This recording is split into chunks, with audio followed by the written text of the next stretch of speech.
जिंदगी क्यों यहाँ लगती है परेशान सी, एक मुश्किल है जरा देखिए आसान सी, एक मुश्किल है जरा देखिए आसान सी।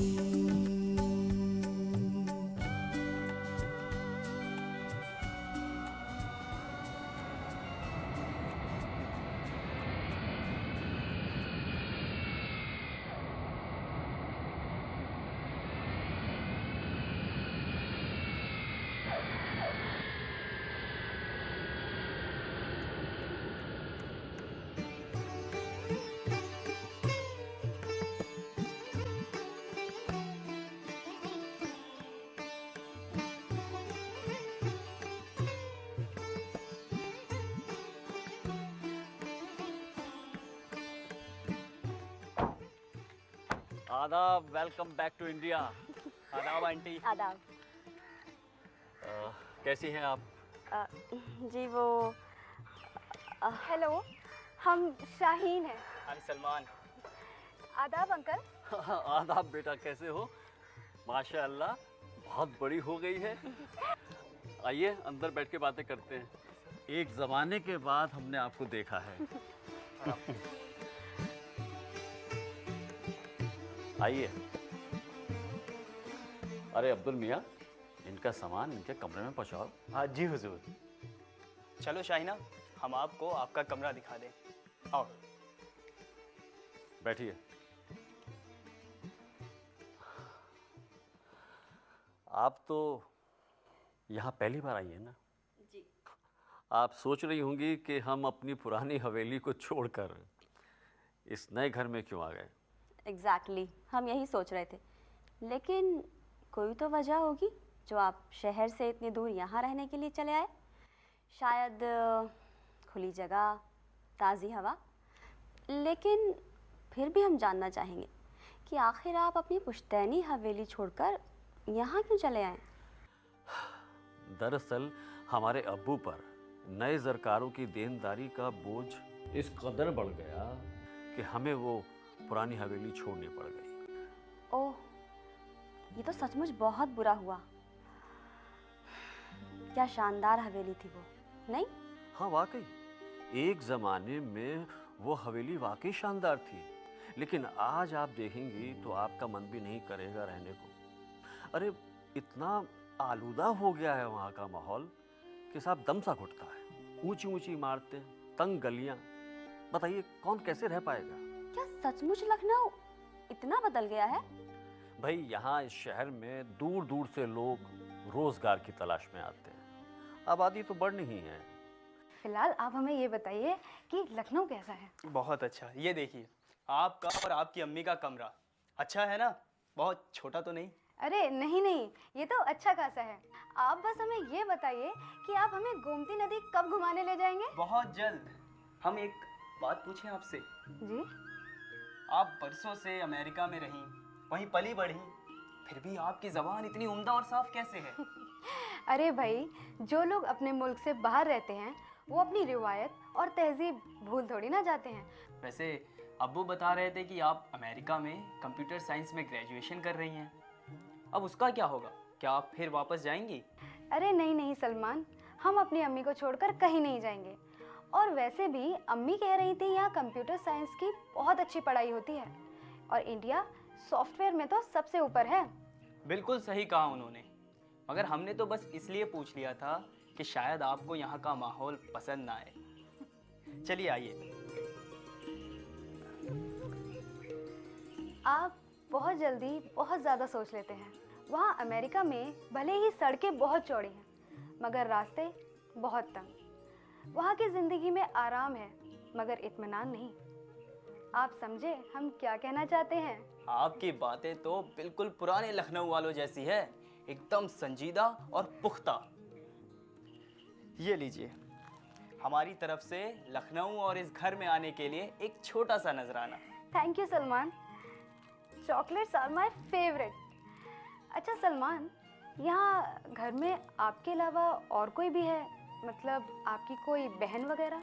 नहीं, अभी तक तो नहीं थी, शायद अब आ गई हो। यानी हम? आप सच में हमें अपनी बहन बनाएंगे? हाँ ज़रूर, अगर आपको एतराज़ ना हो तो। भला हमें क्यों एतराज़ होगा, आखिर हमारा भी तो कोई भाई नहीं।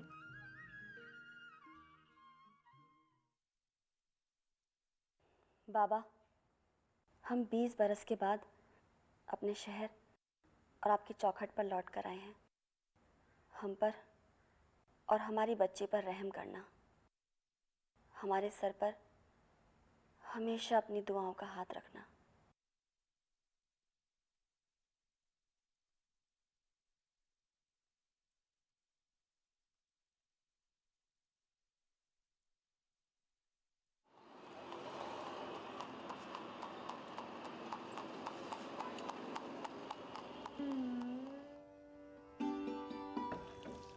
इस दरिया का पानी कहाँ गया? ये तो दम तोड़ने की कगार पर लगता है। क्या हमारे यहाँ लोग इन दरियाओं का ख्याल नहीं रखते? ख्याल तो सब रखना चाहते हैं, मगर आज की ज़िंदगी में इतनी मारा मारी है कि इंसान खुद को ज़िंदा रखने की जद्दोजहद से ही नहीं बच पा रहा। फिर भी वैसे आजकल लोग इसके बारे में काफ़ी संजीदगी से सोचने तो लगे हैं। अब देखो आगे क्या होता है। अगर इन दरियाओं का ठीक से इस्तेमाल किया जाए, यहाँ साफ सफाई रखी जाए, तो तमाम लोग इनके किनारों पर घूमने आएंगे। बाहर से आए टूरिस्ट भी यहाँ का लुत्फ उठाएंगे। इससे शहर की खूबसूरती ही नहीं, सरकार को आमदनी भी बढ़ेगी। फिलहाल तुम ये बताओ, तुम्हें यहाँ लुत्फ आ रहा है या नहीं? हमें तो लुत्फ आएगा ही।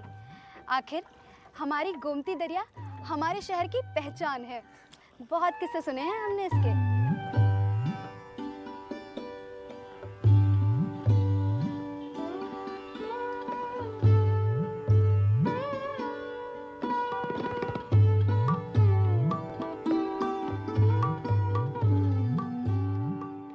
सलाम बीवी जी। सलाम अब्दुल मियाँ, सलाम। लेकिन आप जितनी बार भी हमें सुबह से मिल रहे हैं सलाम ही कर रहे हैं। क्या दिन भर सलाम ही करते रहेंगे आप हमें? नहीं बीवी जी, आप सुबह सवेरे आते ही दादा मियाँ की दरगाह पर चली गई थी, तो मैं क्या करता। अब आप दोबारा लौटी हैं तो सलामी दोबारा ही करना पड़ेगा। वो तो ठीक है अब्दुल मियाँ, कहीं अगले महीने आप ये मत कहना कि पिछले महीने हमने कई बार सलाम किया था तो उसका मेहनताना अलग से दिया जाए। नहीं नहीं सलमान बेटे। भाई ये क्या तरीका है? हैं? ये तो बदतमीजी है। सोफे पे इस तरह से बैठते हैं। से सॉरी।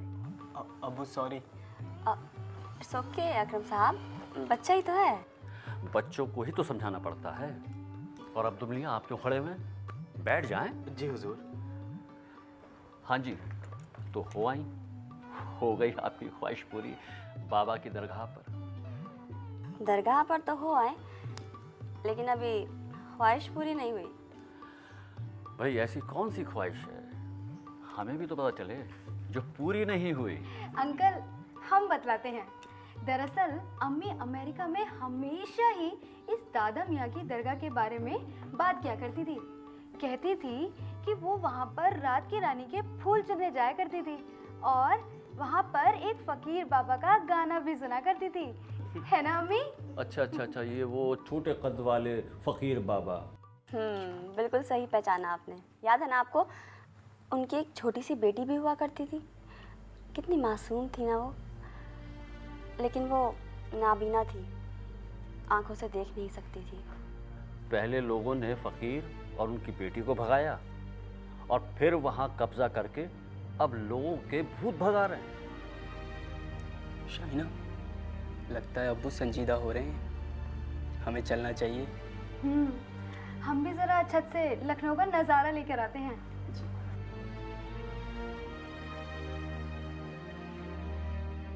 एक बात कहें साहब, हमारी बीवी भी गांव में कभी कभी कुछ कुछ बड़बड़ाती रहती है।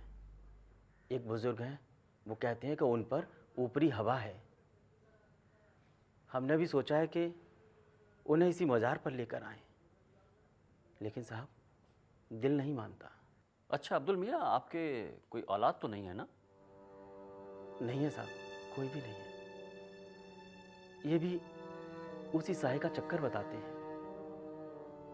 घर वाले कहते हैं कि तुम दूसरी शादी कर लो, लेकिन साहब जब हम अपनी बीवी की सूरत देखते हैं तो दिल नहीं मानता। साहब वो पहले ऐसी नहीं थी, बहुत अच्छी थी, हंसती खेलती चुलबुली गुड़िया की जैसी थी। हाँ, लेकिन अब वो ताने सुन सुनकर पत्थर जैसी हो गई है। अब तो उसे देखकर दिल घबराता है साहब। इसमें दिल की नहीं बल्कि दिमाग की ज़रूरत है अब्दुल मियाँ। आप उन्हें किसी दिमाग के डॉक्टर को दिखाइए। बहुत सही कह रही हैं आप भाई अब्दुल मियाँ। दरअसल तकरीबन सभी केसेस में मरीज का दिमागी तवाज़ुन बिगड़ने से ऐसा होता है। भाई आखिर दिमाग भी तो जिस्म का एक हिस्सा ही है, वहाँ भी कोई खराबी आ सकती है। तो साहब आपने एक दिन कहा था कि दिमाग के बारे में सब कुछ बताएंगे, बताया ही नहीं, भूल गए क्या? अब्दुल मियाँ हम नहीं भूले, लेकिन वक्त भी तो नहीं मिल रहा है ना। साहब तो ये समझने समझाने का प्रोग्राम आज शाम को ही रख लेते हैं, हम खाना भी जल्द बना लेंगे। भाई शाम को तो एग्जैक्टली नहीं कह सकता, हाँ थोड़ी देर हो जाएगी, क्योंकि हमें हॉस्पिटल जाना है और वहाँ कितनी देर लगे हम कुछ कह नहीं सकते। और दिन में ऐसा करेंगे कि हम भी हवेली हो आएंगे, वहाँ जाकर देख तो ले कि मज़दूरों ने काम शुरू किया है नहीं। बिल्कुल सही बात है, और इस बहाने आपका वक्त भी कट जाएगा। तो चले भाई। हाँ।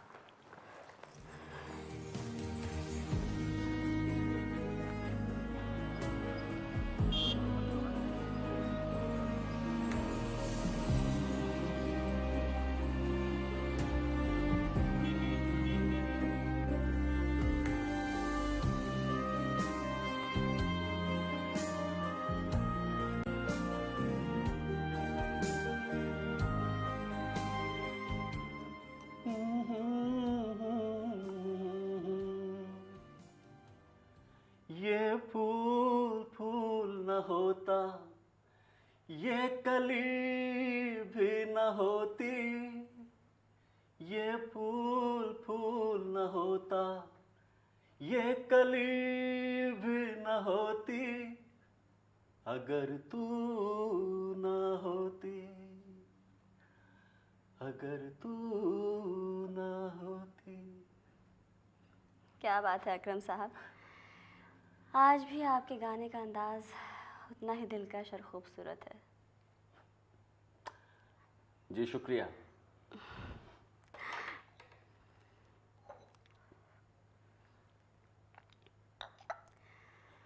सुना है अकरम साहब, लखनऊ में एक नामी डॉक्टर के तौर पे आपका बड़ा नाम है। मालूम नहीं, हम तो अपना काम बस ईमानदारी से करते हैं। अगर आप बुरा ना माने तो एक बात पूछें? जी पूछिए। क्या हम जान सकते हैं कि आपकी बीवी के साथ आपका तलाक क्यों हुआ?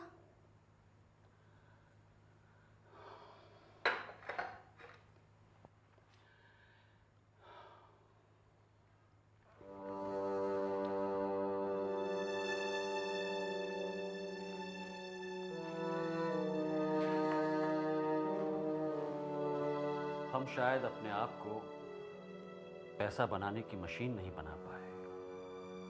नफीसा अमीर ख़ानदान की बेटी थी, उनके शौक़, उनके खर्चे बहुत बड़े थे। वो चाहती थी कि हम अपना नर्सिंग होम खोलें और खूब दौलत कमाएं, लेकिन हमने अपने काम को कभी पैसा बनाने का जरिया नहीं समझा। हम एक बात कहें? जी कहिए।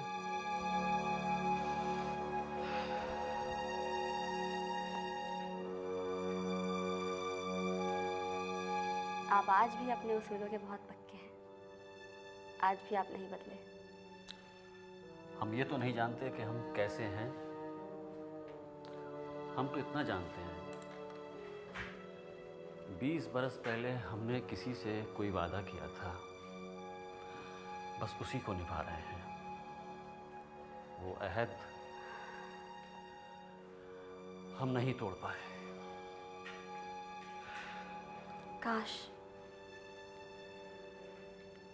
उस वक्त हमारे अब्बू की तबीयत अचानक ना बिगड़ती तो हमें उनके किए गए वादे को पूरा करने के लिए दूसरी जगह शादी ना करनी पड़ती। तो आज वक्त कुछ और ही होता। छोड़िए इन पुरानी बातों को। अरे हमें तो ये भी उम्मीद नहीं थी कि आप कभी वापस भी लौटेंगे और आपसे कभी दोबारा मुलाकात भी होगी।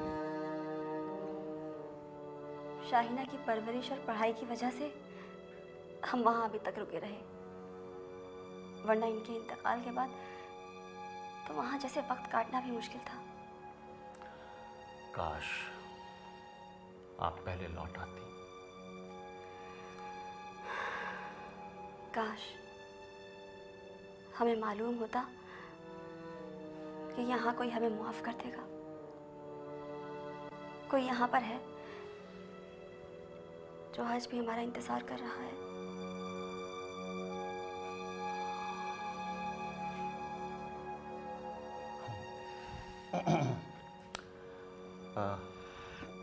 अब तो आप यहीं रहेंगी ना?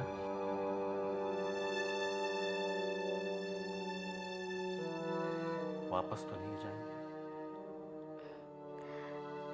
नहीं, अब हम वापस नहीं जाएंगे। हम यहीं पर रहकर एक स्कूल खोलना चाहते हैं। शाहिना शायद वापस चली जाए, बस हवेली की कंस्ट्रक्शन जल्दी से स्टार्ट हो जाए और उसके ख़त्म होते ही हम वहाँ शिफ्ट कर जाएंगे। आपको ज़्यादा परेशान नहीं करेंगे। अम्मी, अंकल, अम्मी, अरे भाई क्या कर रहे हैं आप लोग? अंकल, हम आपका आधे घंटे से वेट कर रहे हैं। आपको याद तो है ना कि आज आप हमें दिमाग के बारे में बताने वाले हैं? क्यों अम्मी? भाई हम तो भूल गए। भाई आप सलमान से कहें कि वो लैपटॉप लेके हमारे कमरे में आए, हम अभी आते हैं। श्योर ना? श्योर। ठीक है अम्मी, प्लीज जल्दी आइएगा। हाँ बेटा। सलमान, सलमान भाईजान।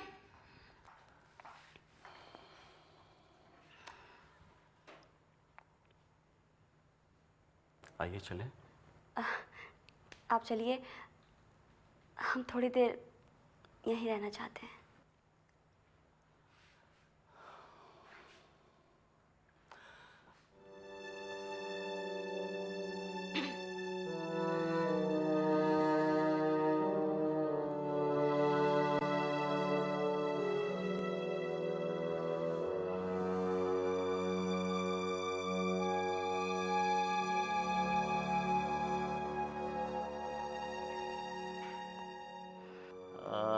भाई कई दिनों से ये लैपटॉप काफ़ी दिक्कत कर रहा है। लगता है कुछ वायरस आ गया इसमें। बेचारा बीमार हो गया है? बीमार? वायरस? डॉक्टर साहब, अब क्या मशीनों को भी हैजा या जुकाम होने लगा? अरे अब्दुल मियाँ, ये दूसरी बीमारी है। हम कंप्यूटर साइंस की पढ़ाई कर रहे हैं, इसके बारे में आपको सब कुछ बाद में बता देंगे, ठीक है? भाई सबसे पहले तो हमें ये समझना चाहिए कि कोई भी इंसान जब आम इंसानों जैसा बर्ताव ना करे या अजीबोगरीब हरकत करे तो वो उसके दिमागी परेशानी या बीमारी की पहचान है। दुनिया में ज़्यादातर लोग इस तरह की बीमारी के मरीज होते हैं। यानी एक आम इंसान को इसके बारे में पता ही नहीं चलता। हाँ बिल्कुल। किसी का बहुत ज़्यादा भुलक्कड़ होना, बार बार हाथ धोना, बड़बड़ाना, नींद कम या ज़्यादा आना, डर लग जाना या हिम्मत में कमी आना, ये वगैरह वगैरह ऐसी निशानियां हैं जो दिमागी बीमारी या दिमागी परेशानी की वजह से होती हैं। अब अगर डॉक्टर से ना मिलकर आप झाड़ फूंक करने वालों के चक्कर में पड़ गए तो ये समझ लीजिए आपका और ज़्यादा नुकसान। ज्यादा नुकसान? मतलब? आइए भाई, मैं आपको अब इस 3D तस्वीर के ज़रिए समझाने की कोशिश करता हूँ। अब मान लीजिए किसी इंसान में अचानक चुप रहने की आदत बन जाए। वो रोने लगे बैठा बैठा, अचानक अपने आप को किसी कमरे में बंद कर ले, तो हम इसे मेडिकल टर्म्स में डिप्रेशन कहते हैं। ऐसे में मरीज खुद को मजबूर समझता है, अपने आप को हताश कर लेता है और कभी कभी ऐसे में मरीज अपने आप को भारी नुकसान कर लेता है। जबकि ऐसे में ये समझना चाहिए कि ये सब बीमारियां हैं, कोई ऐसी खास बात नहीं, इसका भी इलाज हो सकता है। सही कहा आपने। हमारी जाहिदा भी एक बार कुएं में कूदने के लिए दौड़ी थी। उसके बच्चे नहीं होते हैं ना, तो सब उसे कोसते हैं। फिर उसकी भूख कम हो गई, गुमसुम रहने लगी और एक दिन अपने आप को कमरे में बंद कर लिया। हाँ, उसके भी सिर में कभी यहाँ दर्द रहता था। Very bad, very bad. Abdul मियाँ, ये सब इसी तरह की बीमारी की निशानियां हैं। आपको अपनी बीवी को इस हालत तक नहीं पहुंचने देना चाहिए था। अरे भाई, आपको मालूम होना चाहिए कि बच्चा होने के लिए सिर्फ औरत ही नहीं, आदमी भी जिम्मेदार होता है। चलिए खैर, हम दिमाग की बातें कर रहे थे।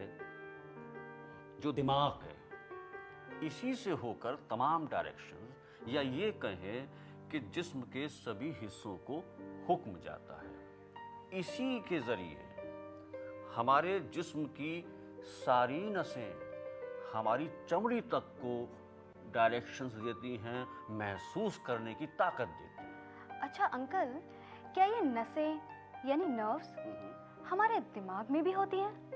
बिल्कुल। ये फोटो देखो, ये दिमाग में लाखों छोटी छोटी नाड़ियां होती हैं। इन्हीं में जिस्म की दूसरी नाड़ियों से खून और ऑक्सीजन पहुंचता है। ये नर्व्स दिमाग के ऊपरी छोटे छोटे हिस्सों या कहें टिश्यूज में जाती है। दिमाग के कुछ और छोटे छोटे वो हिस्से जिनसे दिमाग जिंदा रहता है, उन्हें हम ब्रेन सेल्स कहते हैं। ओह, दिस इज वेरी इंटरेस्टिंग ना। हमारा जिस्म तो हमारे लिए हर वक्त काम करता रहता है। साहब, ये दिमाग का वजन कितना होता होगा? वो सब हम दिखाते हैं। हमारा दिमाग बहुत ही नाजुक होता है। इंसान का ये पूरा का पूरा दिमाग तकरीबन 1200 से 1400 ग्राम तक का होता है और इसमें तकरीबन 100 अरब के करीब ये महीन न्यूरॉन्स होती हैं। औरतों के दिमाग का वजन तकरीबन 1200 से 1300 ग्राम तक होता है।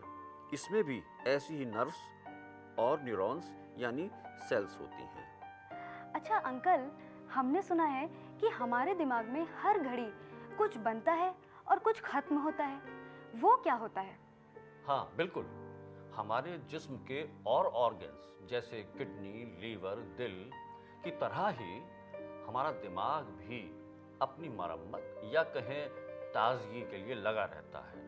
हमारे दिमाग में हर रोज तकरीबन 1 लाख सेल्स यानी छोटे छोटे हिस्से यानी डॉट्स मर जाते हैं, लेकिन उसकी भरपाई भी बहुत जल्दी हो जाती है। देखो, ये सेल्स ही दिमाग की जिंदगी होते हैं। इसी से हम याददाश्त से लेकर हर चीज को समझ और सोच पाते हैं। ये दिमाग के ऊपरी हिस्से में बिछे होते हैं। अच्छा, ऐसे तकरीबन कितने सेल्स हमारे दिमाग में होते हैं? तकरीबन 100 अरब। 100 अरब? सुख दुख, ठंडा गरम, जो भी हम महसूस करते हैं, या कभी कोई कांटा चुभता है तो फौरन वो खबर दिमाग तक पहुंचती है। और किस हिसाब से पहुंचती है? 290 किलोमीटर फी घंटे के हिसाब से। उसी तेजी के साथ दिमाग जिस्म को फौरन रिएक्ट करने को कहता है। इसका एक एग्जाम्पल मैं देता हूँ। मान लीजिए जरा सी चिंगारी आपके हाथ पे लगती है तो आप क्या करते हैं? फौरन हाथ उठाते हैं। ये इसी वजह से होता है। सही कहा साहब। शायद हमारी जाहिदा के दिमाग ने भी हिम्मत तोड़ दी होगी, इसीलिए तो वो पागल सी हो गई है ना। हाँ, हो सकता है। हर उलझन या सोच पर दिमाग अपना रिएक्शन देता है और इसके जवाब से जिस्म हरकत में आता है और जिसमें कई केमिकल्स बनते हैं, जैसे आंसू भी बनते हैं। जब हम लगातार इसी तरह की बातों या हालात से दो चार होते रहते हैं तो यही चीज़ हम पर छा जाती है। ठीक किया साहब, हमने ठीक ही किया कि हम उन्हें उनके घर छोड़ आए। बस अब उन्हें इतना यकीन दिलाना बाकी है कि हम उन्हें कभी तलाक नहीं देंगे। हाँ, कभी नहीं तलाक। हो सके तो कुछ रोज के लिए उन्हें यहाँ ले आओ भाई, उन्हें यकीन भी हो जाएगा और फिर आप दोनों का हम चेकअप भी करवा देंगे। अब उन्हें कम से कम कभी भूत और जादू टोने के चक्कर में मत डालना। अरे भाई, मैं तो ये देखता हूँ कि भूत प्रेत भी गरीब और जाहिल लोगों को ही चिपटते हैं। ठीक कहा साहब आपने, अब हमारी जाहिदा भी ठीक हो जाएंगी। अरे भाई अब्दुल मियाँ, आपकी जाहिदा बिल्कुल ठीक हो जाएंगी, लेकिन अब आप हमारी तबीयत खराब करना चाहते हैं? भाई कितनी देर से भूखे बैठे हुए हैं, खाना वाना तो खिला दो हमें। और कल फिर से नए सिरे से दिमाग के बारे में, उसके नए नए हिस्से और नए नए फंक्शंस के बारे में हम आपको बताएंगे। सही ठीक है? कह रहे हैं आप। अब चलें? चलो फिर चलते हैं। रात की खोल दे गिरा तो सुबह निकलेगी, उलझे उलझे से ख्यालात की राह निकलेगी, यूं ही भटकेगी ज़िस्त कब तलक हैरान सी, एक मुश्किल है जरा देखिए आसान से, एक मुश्किल है जरा